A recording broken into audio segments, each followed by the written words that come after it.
Hello, I'm Natasha Kaplinski. And I'm Emma Kenny. Now, every parent wants what's best for their child to create a happy future for them. But a quarter of children are leaving reception without the literacy, language and communication skills to help them get on at school.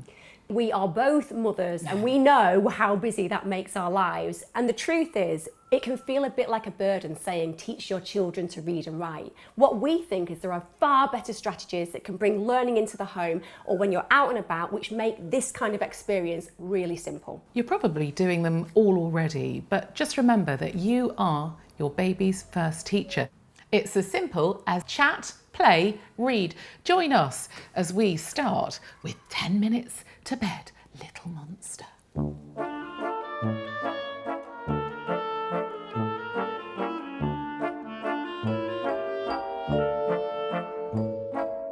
One of the things that people don't realise is that you can bring any story to life with household objects. It doesn't matter whether you turn... I've got my spoons, Emma. Exactly, you can make these into musical instruments, you can use boxes and create zoos like we're doing over here. The main thing is to remember that children love discussing, chatting and talking about things that make them feel that stories are alive.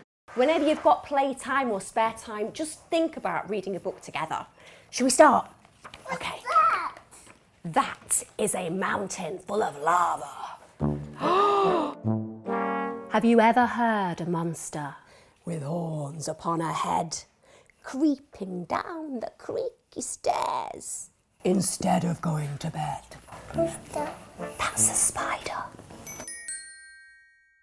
Have you ever seen her gleaming eyes or heard her fearsome growl? It's 10 minutes to bedtime, but someone's on the prowl. I'm not scared of anything. It's Belch, the smallest monster with a rumbly, hairy belly. It's 9 minutes to bedtime, and she's downstairs slurping jelly. Has that got worms in it? Yeah. Would you eat it? No. No, it's got worms in. Whee! Wallop! Whoosh! Why is there so much noise?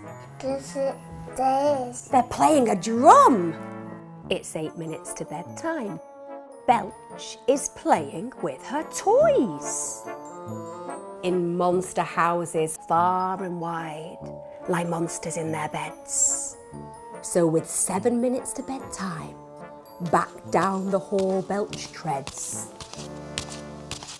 Squeak goes the window. Dark shadows cross the floor. It's 6 minutes to bedtime, but who's bursting through the door? It's a herd of little monsters. It's a sneaky monsters ball.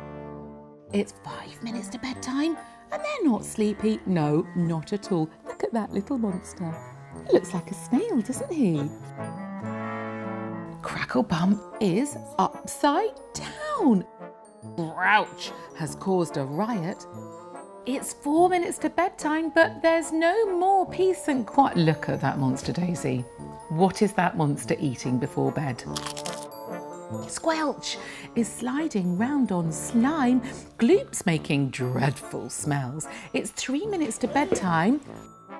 Right, it's time for bed, Belch yells. Sheepishly on tired legs, the others trudge back home. It's 2 minutes to bedtime. Belch is pleased to be alone. Back upstairs and into bed, forgetting to be creepy. It's 1 minute to bedtime, and she's feeling warm and sleepy. See, monsters are a lot like you, except for being hairy. When in their beds, they're sleepyheads and not so very scary. It's never too early, is it, Emma, to Absolutely. chat, play and read, and it's all about using everything around us to explore the world. I think the thing about going on walks and just using the environment is you can point the colours of the birds, you can talk about the different trees, you can go on a nature trail using language, and that's the brilliant thing when you integrate it into your daily life, it makes learning effortless, and that is the whole basis of learning to chat, play and read.